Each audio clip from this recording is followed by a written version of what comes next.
Yeah, so hello everyone, Hitesh here and today we're gonna talk about the latest released web series called Agatha all along. और आज हम इसके season 1 episode 9 या फिर कहें कि इसके फिनाले के बारे में बात करने जा रहे हैं। एंड आई होप कि आपने इसके पिछले एक्सप्लेन करे हुए सारे एपिसोड्स को देख लिया होगा, और अगर नहीं भी देखा होगा तो हमेशा की ही तरह इस वीडियो की डिस्क्रिप्शन में उन वाले वीडियोस का लिंक मिल जाएगा जहां से जाकर आप उन्हें चेकआउट कर सकते हैं। So now without wasting any time चलिए डायरेक्टली आते हैं इस कहानी की मेन स्टोरी लाइन की तरफ, जिसकी शुरुआत में पिछले 8 जो भी एपिसोड्स थे उनका हल्का फुल्का छोटा सा ब्रीफ दिया जाता है कि किस तरीके से अगाथा ने डाइन डगर पर जाकर मौत को मात दे दी, यानी कि विडाल को अपनी जान लेने से रोक दिया। वेल, एक टाइम पर ये दोनों अच्छे दोस्त हुआ करते थे या फिर कहें कि एक दूसरे से प्यार करते थे, मगर अब उसका पत्ता साफ हो चुका है, यानी कि अगाथा जो है वो मारी जा चुकी है। अब यहाँ पर हमें उसकी बैक स्टोरी या फिर कहें कि एक फ्लैशबैक दिखाया जाता है उसका। ये वक्त होता है सन 1750 का, जहाँ पर वो मौत से भाग रही थी। पेट में हालांकि से एक बच्चा भी था, और तभी वो एक पेड़ पर नींबू काटती है, मुंह में नींबू दबा करके उस बच्चे को जन्म देने की कोशिश करती है। लेकिन तभी वहां पहुंच जाती है विडाल, जो कि कहती है कि अब तुम्हारी मौत का वक्त आ गया है। जिस पर अगाथा का कहना था कि देखो, मैं नहीं चाहती अभी मरना, मेरा बच्चा है, मुझे इसे पालना भी है, मुझे थोड़ा वक्त और चाहिए। जिस पर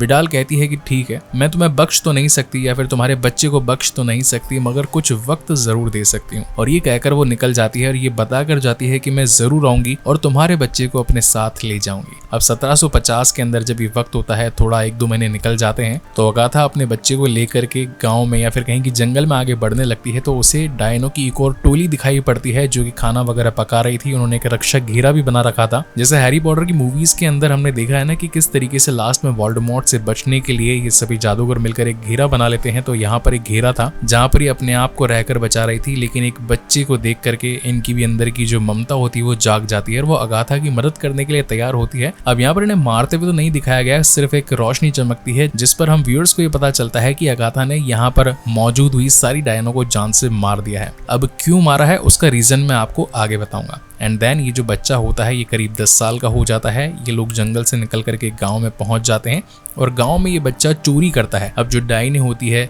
मतलब काइंड ऑफ हर देश, शहर, गांव, कस्बा, जिला, कहीं ना कहीं पर डायने मिली जाती थी। तो ये बच्चा भी उन्हीं को ही टारगेट किया करता था, और जैसे ये औरतें उसके पीछे भागती है तो ये उन्हें सीधा अगाथा के पास ले जाता था और अगाथा उन्हें जान से मार दिया करती थी। अब यही जो चीज होती है, ये रूटीन, मतलब इनका हर दिन का ये बन चुका था कि ये बस डायनों को मारते जा रहे थे, और अगाथा उन डायनों की पावर्स अपने आप के अंदर इकट्ठा करती जा रही थी। और एक दिन बच्चे को यूं ही किताब पढ़ते वक्त एक छोटा सा गाना सुनाती है जो कि डायन डगर पर होता है कि चल चल उस डगर को, डायन डगर को। तो ये गाना मुझे पसंद तो था ही, वैसे ये बात आपको फर्स्ट सेकंड एपिसोड से ही मालूम चल गई होगी। तो कुल मिलाकर ये कोई डगर एक्चुअल में थी नहीं, मतलब कि एग्जिस्ट करती नहीं थी, ये सिर्फ एक गाना था। और अब ऐसे ही ये बच्चा मतलब बड़ा होता जाता है, माँ उसे ये गाना समझाते जाती है। कई बार ये बच्चा बोलता भी है कि मुझे भूख लग रही है, खाना खिला दो, मगर अगाथा उसे ये बताती है कि हम डायने हैं, चीजों को एक जगह से दूसरी जगह पर हिला सकती है, जमीन फाड़ सकती है, किसी को जान से मार सकती है, ताकतें खींच सकती है, मगर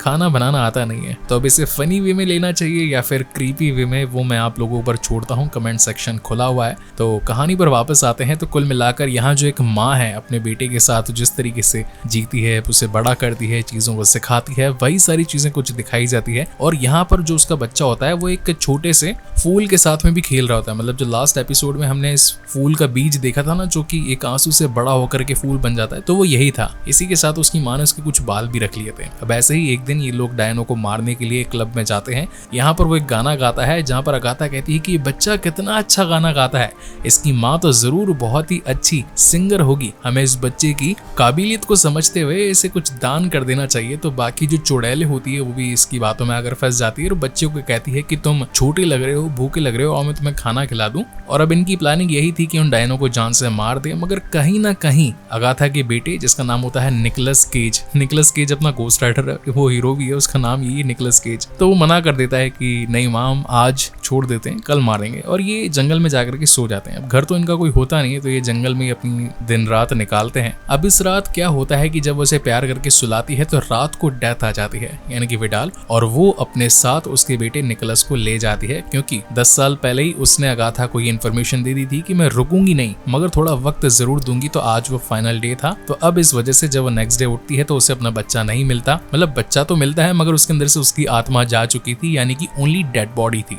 इस पर अगाथा बहुत ज्यादा गुस्सा होती है, अपने बच्चे को आखिरी श्रद्धांजलि देती है, वही गाना गाने लगती है कि तभी वहां पर एक डायन पहुंच जाती है और कहती है कि तुम डायन डगर का गाना गा रही हो, यानी कि ये वो डगर है जिस पर जाकर के डायन अपनी एक्चुअल पोटेंशियल को पा सकती है। मतलब इसका ये सोचना था ऐसी कोई जगह थी नहीं। तो यहाँ पर अगाथा को एक प्लान आ जाता है दिमाग में और वो क्या करती है, उसी मूवमेंट से डायनों को जुटाना शुरू करती है। मतलब कि 1750 में, फिर उसके बाद में 1800 में, 1900 में, 1950 में, ऐसे मतलब कई अलग अलग सदियों में वो जाकर डायनों को इकट्ठा करके ये वाला गाना गवा कर उन्हें झूठा दिलासा दिलवा कर कि हाँ इस गाने को गाकर हर एक डायन अपनी मनचाही इच्छा को पा सकती है, ऐसी मनगढ़ंत कहानियां बनाकर उनकी पावर्स खींचा करती थी। अच्छा, इसका एक रेफरेंस मैं आपको देना चाहता हूँ कि इसका जो सेकंड एपिसोड था उसके अंदर जब ये लोग ठीक से गाना गाते नहीं है, रुक जाते हैं, डगर का दरवाजा खुलता नहीं है, तो एलिस गुस्से में आकर उस पर अपनी ताकत से वार करने वाली होती ही है कि तभी अगाथा उसकी पावर्स खींचने वाली थी, जहां पर एलिस मना कर देती है कि ये तो बदनाम डायन है जो कि दूसरी डायनों की ताकतें खींच लिया करती है,